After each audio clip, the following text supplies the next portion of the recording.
All right, what is going on, everybody? Once again, this is your boy Soul Lover Man 504, aka Demond Alvarez. We have another edition of Soulful Conversations where we bring the most amazing guests on the planet. Today we have another born burner, another heater. We have a young lady. Her talent level is out of this world. Miss Dawn Douglas. So I'm going to let her introduce herself because I feel like can't nobody introduce you like you. So, ladies and gentlemen across the world, Miss Dawn Douglas. Thank you. It's a pleasure to be here. So about myself, I am originally from Louisville, Kentucky, currently residing in Las Vegas, Nevada. I did 20 years in the Air Force from January 94 to May of 2014. So I've been retired now for 6 full years as of today. Woo-hoo-hoo, yes. And so now I'm a serial entrepreneur. I have several businesses that I have. My main business is dealing with life insurance. I'm in the insurance industry, so I help people set up policies for anybody from the ages of 15 days old to 85 years young. And I also help with indexed annuities, retirement planning, college funding, and funeral expense coverage. So, and people who have severe illnesses that can't find life insurance anywhere else, I also have policies that could potentially cover them as well. So that's my main job. My main business, I should say. My second business is I am a mobile notary out here in Clark County, Nevada. So I do that as well. And then I have a skincare and jewelry business.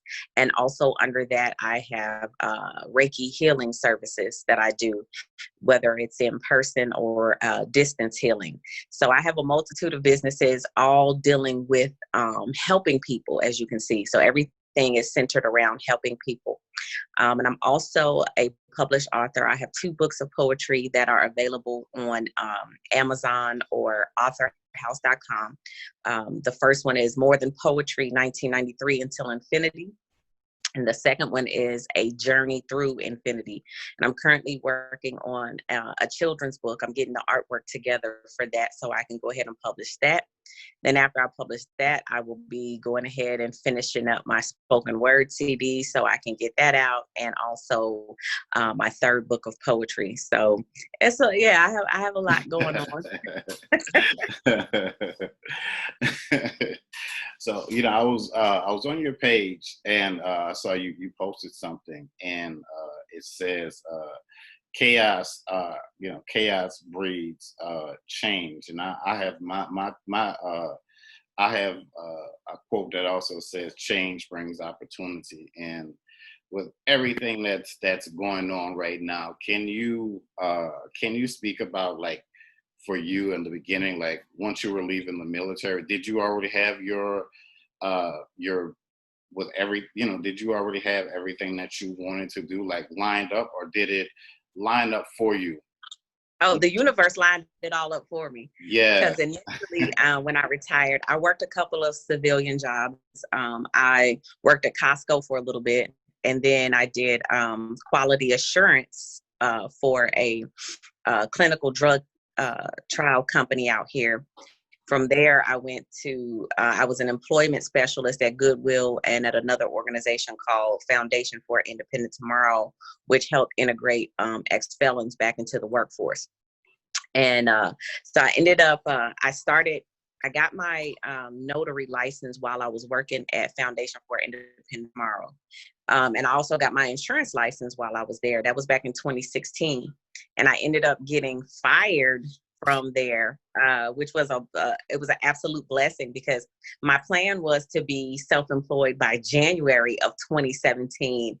And the universe was like, nah, fam, we're going to put you out here right now. So June of 2016, I got fired, and I was like, oh, shoot. And I had to make it work. So, I was a captive agent initially in the insurance industry for one specific company. And then I ended up becoming a broker after meeting some people that were also brokers. and I have not looked back since. And can you speak on the saying of staying ready so you don't have to get ready, because yes, it feels like you love you love legacy and generational wealth, and it looks like you don't like when people do the GoFundMe's because Big Mama passed, or Auntie passed. So can you speak on that a little bit? Absolutely. One of the biggest things that I've learned is that, um, specifically within the Black community, we're undereducated about the importance of having life insurance, as a whole. So, typically people, when you get a job, they may offer you some life insurance while you're at that job, and people tend to just be like, okay, well, I'm good, I have it through my job, not realizing that you could lose that job, you might quit that job, they could take your benefits away.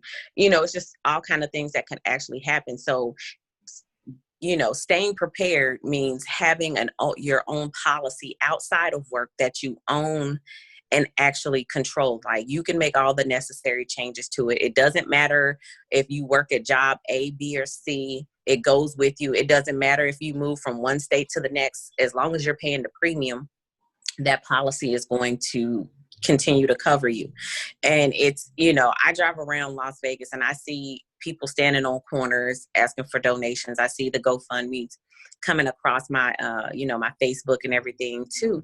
And it really is heartbreaking because I know that education piece is what's missing, because people have a huge misconception about life insurance. Again, we're undereducated about life insurance and the actual cost of it and how it could potentially benefit us and help us create generational wealth. Like, I have books that I'll let some of my clients read, to kind of help them decide which way they want to go with their life insurance.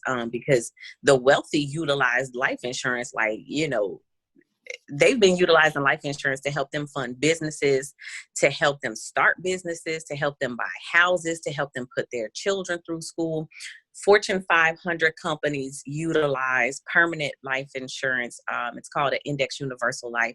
They utilize that to help fund their CEO severance packages when they leave. So like I said, that education piece is what's really missing from us. So we have to do a better job of getting educated about life insurance so we too can start to use it to benefit our families the way everybody else does. And we have to get rid of that negative connotation with life insurance.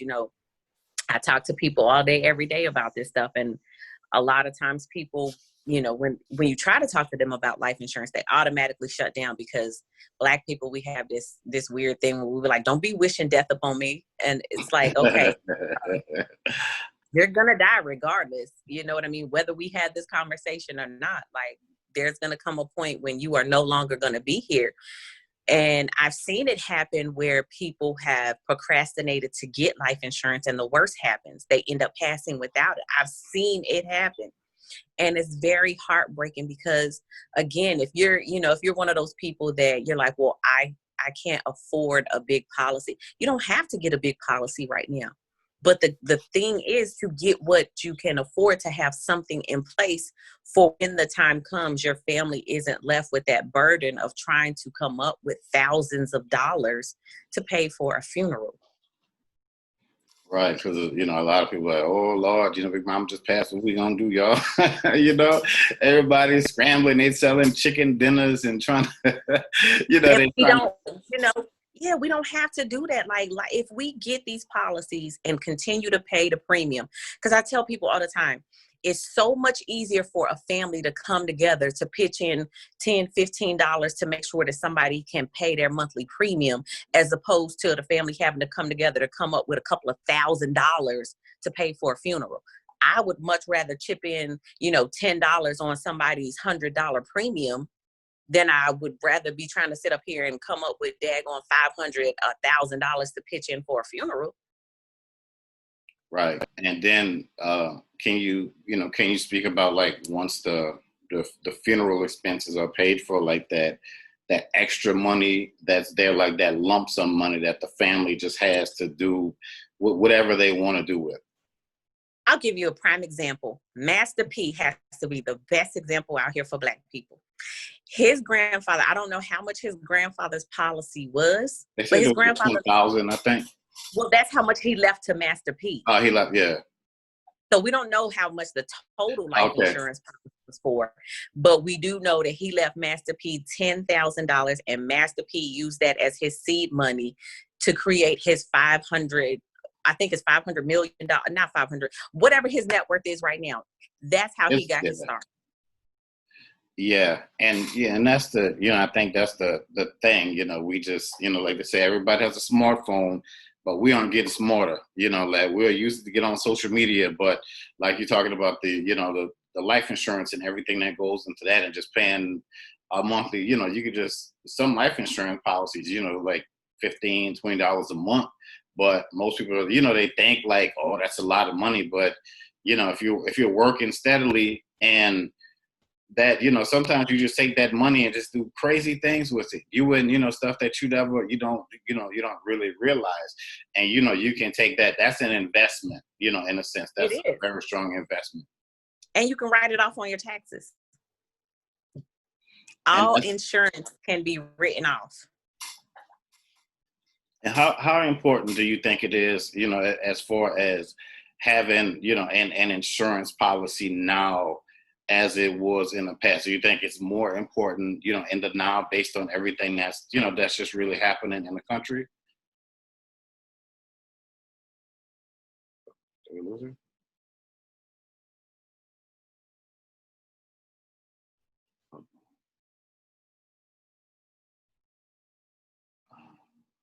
Absolutely. I mean, there is never a point in time where we should not have life insurance. But if this doesn't make people stop and think to get some, I honestly don't know what will. It's a conversation that families need to start sitting down and having, because every day that you wake up, you're one step closer to dying. Like, it's just a reality.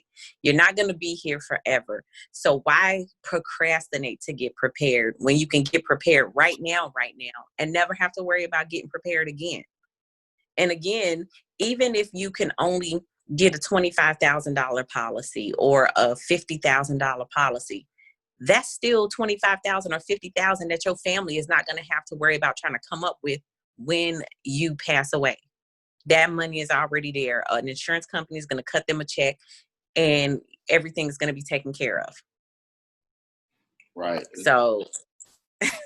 Right. And it's almost like it's like a no-brainer, like you telling me, saying like, look, man, look, all this stuff is going on, brother. I'm not wishing bad on you, man, but you might want to get this policy. You might want to get it right now. Like, do you have, like $20 a month for this or that? Like, yeah, that's no problem. You can, like I said, a lot of people, they can find that money, they find money for other stuff. But when it comes to stuff like, when it comes to like their health and, their future and all of this stuff, but they do, oh Lord, oh, what we gonna do, Jesus, you know what I mean? But that now, part. Yeah.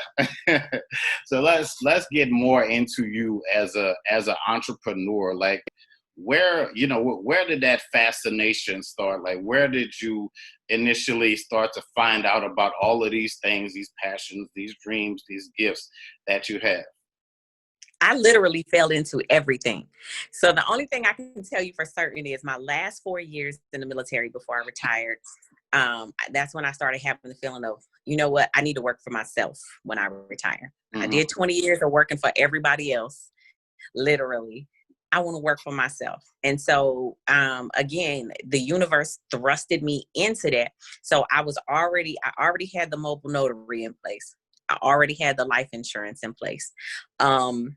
And just over time, I, looking at people constantly coming down, getting diagnosed with cancer due to chemicals and stuff and skincare and stuff, I was like, man, let me start making my own stuff. Like, at least that way I'll know what's in it. So I started out just making stuff for myself. And then I was like, if I like it, let me see if anybody else likes it. So I just made a couple of posts on Facebook, and some of my friends was like, of course we'll support you. So that's where the whole skincare segment came in. And then I I had a guy ask me if I could make him a necklace, and that's how the jewelry came about. So I made him this necklace. He had a specific, because he's a Leo, so he wanted like a long chain with a lion head and the healing stones on it. So I was like, let me see what I can come up with. So I made it and I showed it to him. He was like, yeah, that's dope. And then so I put it on Facebook, and I was like, I asked people, I was like, you know, do y'all like this? Is that something, fellas, is this something y'all would wear?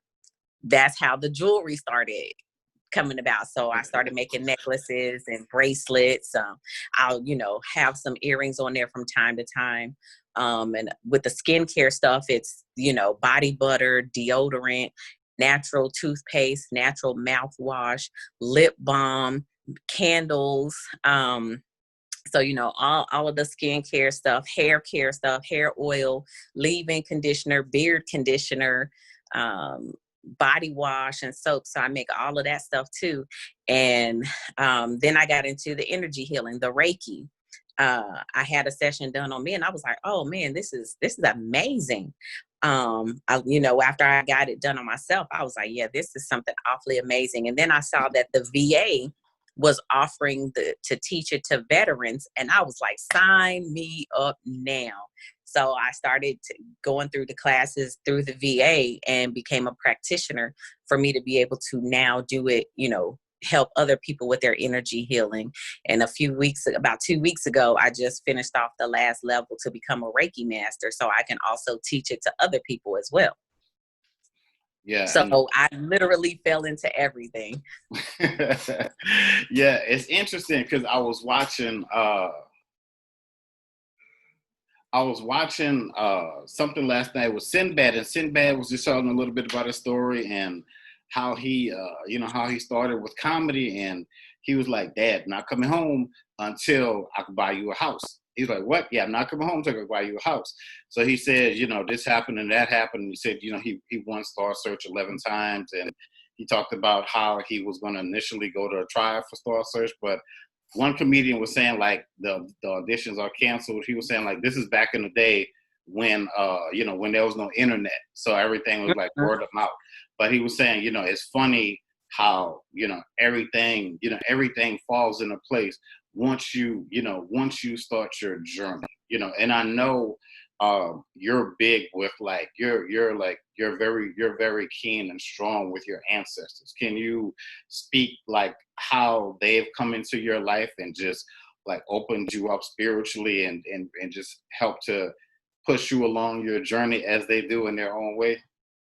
Oh man, absolutely. You know, before I really started paying attention to the energy like that, I had a couple of family members pass away, and the very same evening they passed away, probably about an hour or two before that, I was dreaming about them, literally dreaming about them. And then I would get the phone call, so and so just passed away.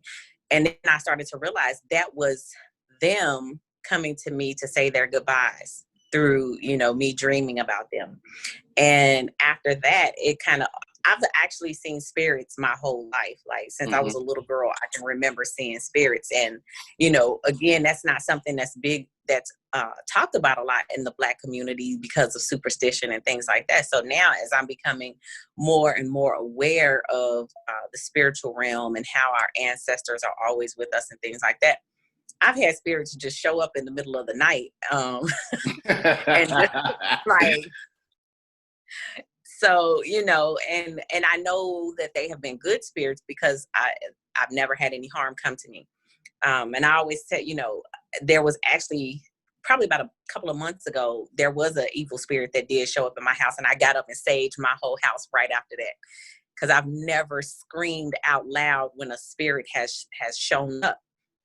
So that one is the only one that I was like, nah, let me open these windows. Let me get this sage going, because I don't know what just happened, but that was not the business.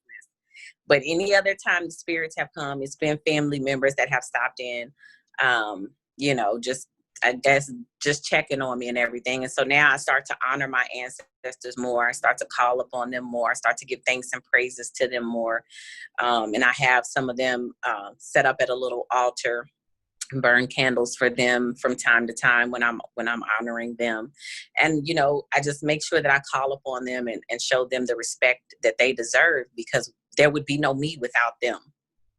You know, Right. I wouldn't be here had it not been for them. Right. That goes more into, you know, people say, you know, sometimes people ask like, you know, how do I honor my ancestors? Sometimes you can honor your ancestors in doing the things that you know, just going forward and doing the things that you're put here to do, you know, especially in more of a, you know, in more of a spiritual sense, you know, like you have your, you know, cause you're really like, you're an artist, you know, across the board, and your ancestors, you know, they continue to push you, even sometimes when you have the covers over your head, they will, you know, wake you up and continue. Yeah. Yeah. They'll continue to, like, you know, they'll continue to move you. And just like you said, I'm glad I'm glad my spiritual gift started, you know, like in 20s, and it starts to build and it starts to grow, and you start to find out who they are, and that legacy, you know, with your ancestors, it goes back, you know, it goes back like thousands and thousands and thousands of years. So you have, like, you know, just as many stars as there are in the sky, you have ancestors out there, you know. Absolutely. So let's go more into you as a poet, as a writer, as a, you know, as a spoken word artist. Like, what inspired you to write your first and second books, and also when you're rocking the mic and you're, you know, you have the people's attention, what is that thing that helps you to just to get out what you have on, you know, like deep within your soul? So I started writing when I was in the 8th grade, actually. And just, you know, not necessarily knowing a whole lot about poetry. I just knew I could put some stuff together, make it rhyme. And then once my friends found out that I could write poetry, both, you know, male and females would be like, hey, I like this person. Can you write me a poem to give to them? All right, whatever. I write it, give it to them, and they give it to their little boo. And that was it. But in high school, I really started writing more.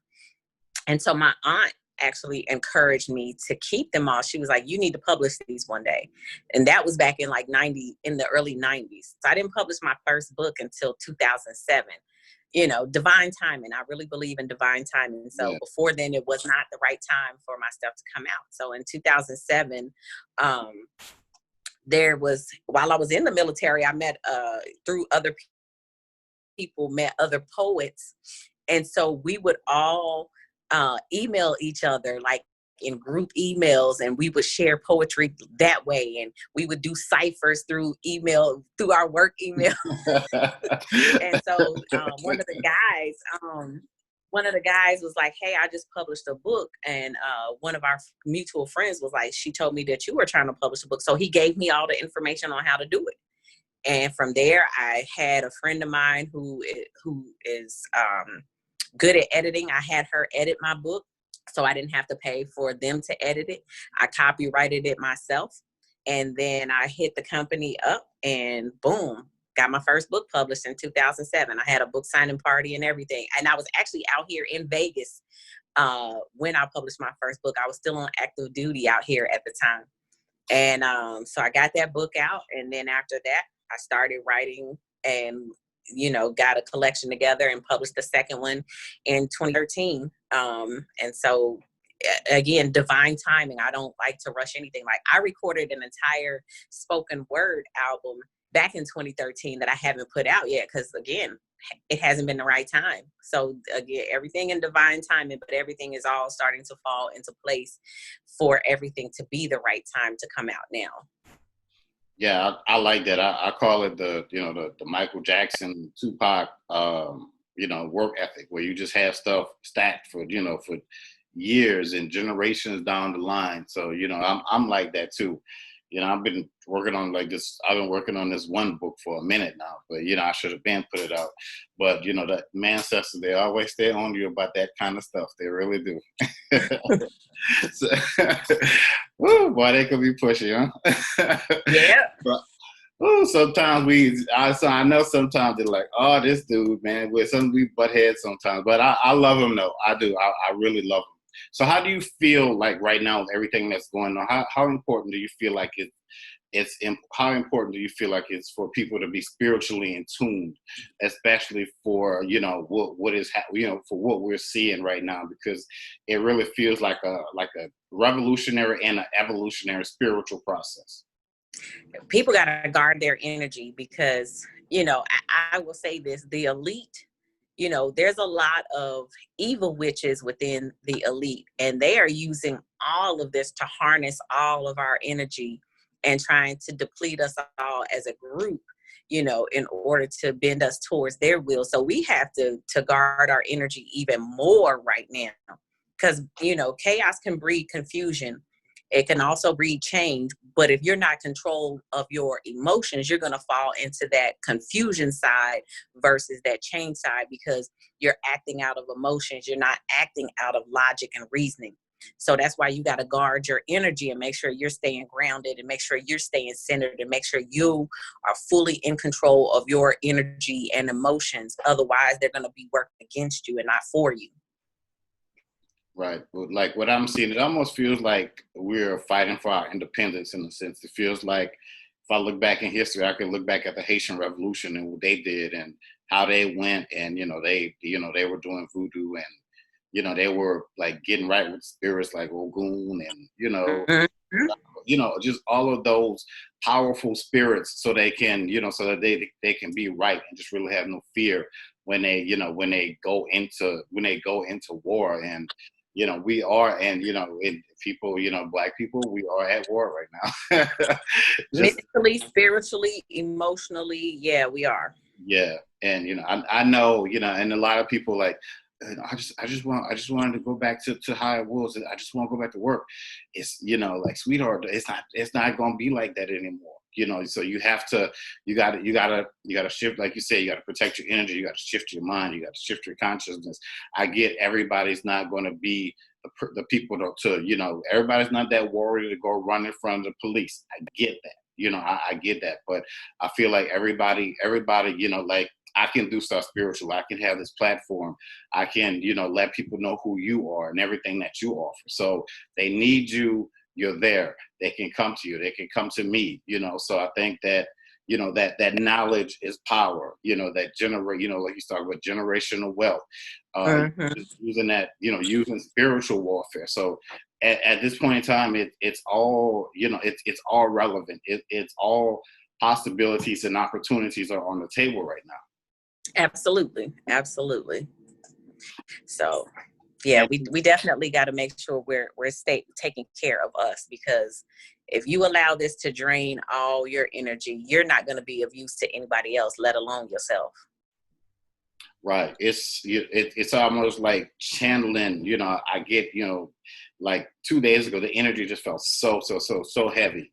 Just with more like African Americans, it's like that energy. We were hurt, we were angry. So there's a lot of people are just really running out there, just kind of lashing out in a sense. But like you said, we need to hone in that energy. And can you speak more about being like a Reiki master and just being able to hone your energy in a little bit? Oh man, listen, it's going through this whole experience of even starting with Reiki to become a Reiki practitioner, and now a Reiki master. It has helped level me out, so that I am more cognizant of my energy, my emotions, and that way it helps me to stay a little bit more calm and in the right mindset when situations come up. I'm able now to be more calm and more objective and more logical in situations. I was just out here monitoring a traffic stop a couple of days ago, and I Uh, stayed with them. Yeah, I stayed with them until the cop let them go, because I, wanted to make sure that nothing happened to this Black family, especially specifically the Black man, because he was like really going through it. Like he was all over the place emotionally. So it could have definitely gone bad. And before I got there, before I started recording, the guy was telling me how how the cop was talking to him before I showed up and started recording. So it was a completely different scenario from, from their first interaction with the cop until the camera was on him. Like, that's when his whole demeanor changed, and you can see from the video that the cop was then more calm and complacent, because one, he was out there by himself. And so his whole demeanor changed from being aggressive with them when he had them pulled over to where they pulled over to where I was, to more respectful and more willing to help, because that camera was right there on him. Right. And yeah, it's heavy out here right now. It is. Man, it's like this. Like Lil Wayne said, the block is hot. Yeah, it is. Yeah, the block is hot. So yeah, it's like it's like knowing those laws, being able to be calm in those situations, especially being calm, because when like Dick Gregory used to talk about it, when the police pull up beside you, like you just get so tight and so tense, you gripping that steering wheel, because it's like you don't know, you don't know if that officer is going to be cool, but the thing is, you have to stay cool, in that situation to make it through it. So let me ask you, you're like a just Renaissance woman. I don't know if anybody has ever described you like that, but if a lot of people don't like to, people, I get it, being humble, but I'll give you that moniker. If you don't want to say it, I'll say it for you. You are a Renaissance woman, and people are, you're going to be so sought after, with moving forward. So how do you balance everything? How do you balance, everything that you do? I make sure I take a lot of me time. Okay. Like, when I'm ready to shut the world off, you will find me hiking out here at Red Rock Canyon or at Mount Charleston, or I'll drive to the Grand Canyon. I finished off my Reiki master training in Sedona at the Vortexes. So I'm all about taking my me time. Like, I will shut the phone off. I will, take however I choose to relax. I'm going to take that me time. And I'm going to do Reiki on myself, and I'll sit and I also meditate and things like that. So I do all the things that I need to do for my own spirituality and my own overall well-being to make sure that I am staying balanced. Because again, if I don't guard my energy, I can't help anybody else, So I make sure I take great care of me. And you're right. And that's important, especially like in the now, and especially, as far as what is to come really in the immediate future, I think a lot of people just shocked them. It was like, surprise, because a lot of people just like they said, real talk. A lot of people they were like, I didn't expect this. I really didn't expect this in my lifetime, but here it is. We didn't expect, Barack Obama to be, to get the office of the presidency, but that happened. But I just feel like a lot of times we as Black folks, African Americans, we kind of miss the mark. We kind of miss opportunities. Like, in, chaos breeds change, chaos breeds, opportunities. So it's like we do have, like when Barack was in office, a lot of us were like, okay, we voted for him. Okay, Barack, go ahead and handle your business, instead of us, trying to come together and pool our resources and all of that good stuff. And even now, it's like we have this hidden cloak around us to do great business, to get your name out there, to do whatever it is. So can you talk to some of the dreamers out there, and people who have these gifts, and people who are waking up with just these abilities to see things, feel things, astral project and all of that good stuff? Absolutely. Healers are needed more than ever right now, because 2020, everybody was like, oh man, 2020 is going to be our year. 2020 is going to be the year of vision. Guess what? It's still our year. Yes. It's still the year of vision. It's the year that the cloak is being lifted in order for us to see that change really needs to come about. And it starts with us. So whatever abilities you have, especially if you're a healer, like, you need to be out here helping people get through this time, help them expand upon their experiences and learn how to cultivate their energy so that they can help somebody else this is the time. Like, bump everything else. Like, stop paying attention to what the media is telling us to pay attention to, and pay attention to you. Cultivate you. This is still our year. This is still the year of change. 2020 has opened up and shown us a lot of shit right now. And a lot of stuff is still being, shown to us. So pay attention to all of that, but pay attention to you and learn what your talents are, learn what your skills are, and get out here and put them to use. That's what 2020 is about. Right. Because I keep seeing these posts, I want to go back to 2019. Right. I want, 2020, just throw the whole year. Like, no, I don't throw the whole year away, because this is a time for, this is a time for revolution, evolution. This is a time for your change, and absolutely. Right. And so, you should, I get people are afraid, but even though you're afraid, just continue to move forward. All those ideas that people have had, like when they were at work and they're like, oh, I could be doing this, I could be doing that. Now is the time that you could be doing that stuff. Yep. So do you, as far as you moving forward, where do you, what do you want to be remembered for?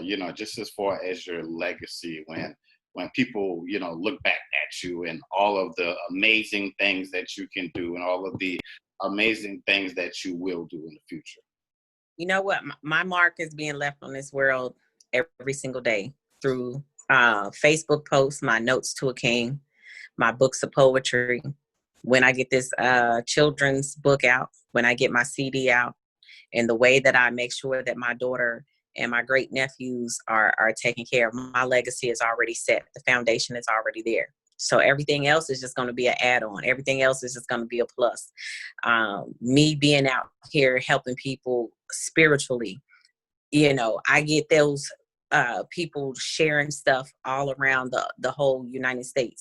So my mark is out there, and one day people will be able to go back and look upon all of that stuff and know that I was here and know what I did. I won't have to have anybody tell my story. My story is already out there being told. So it's already being cataloged, and, it's already going to be available for everybody to go back on, because the written work is there. The spoken word is there. The posts are there. So all of that stuff will be timeless. Right. And it's almost in a sense like like using your voice and using what you have to, even like when we're not here anymore, just to help to guide the future, just like what our ancestors did in Egypt, leaving those hieroglyphics on the wall, even if the Europeans or whoever want to go in and try to whiten it out, but, they still left that there, for their ancestors to let them know who they were, how they worshiped, how they moved, how powerful they were. And scientists are still trying to figure that out. And I think in a sense, they're trying to figure that out. I think a lot of it, they fear our power and who we are, in a sense. Oh, absolutely. They absolutely do. Right. And, and again, I just want to thank you so much for just taking the time out of your, amazingly busy schedule to, not just talk to me, but talk to the people. And, I believe in, my biggest thing, I just believe in time. And like you, I believe in, having a legacy so people can look back and say like, okay, well, they did this, they were about that's in, so they were ancestor now. So whatever they did, that's instilled in me also, so, and with you, there's power in how you walk, how you move, how you talk. You're so multi-talented, you're so everything. It's like you have this amazing, this is me doing my little reading thing, so just bear with me. You got this, you have this amazing like 360 view of, being able to see, even if you fall off track a little bit, it's easy for you to get yourself like fine-tuned, in tune. That's where the balancing of the chakra goes. That's where like having your ancestors around you, having those angel guides, being able to call on the power of the heavens. But that's a whole nother conversation for another day. So we're just, that's a whole other, but we're just, we're just going to leave it right there. But yeah, I just want to But in closing, I just want you to tell people where they can find everything that you do. So you can find me on Facebook and Instagram, of course, for the life insurance. It's Generational Wealth Solutions, powered by Equus Financial on Facebook, or Generational Wealth Solutions LLC on Instagram. For the jewelry and Reiki, information, that's Soulful Creations 23 on Instagram and on Facebook. And if you're local to Clark County, Nevada, you need a notary, RBG Mobile Notary. You heard it first, ladies and gentlemen. The one-stop shop, the amazing, the revolutionary Dawn Douglas. And again, thank you for joining us right here on Soulful Conversations. You'll be hearing a whole lot more from this young lady as far as the weeks and the years and all of that stuff goes. She has this timeless energy about her that just transcends a lot. But like I said, that's a whole nother conversation for another day. But another amazing interview, ladies and gentlemen. Thank you guys so much for joining us right here on Soulful Conversations.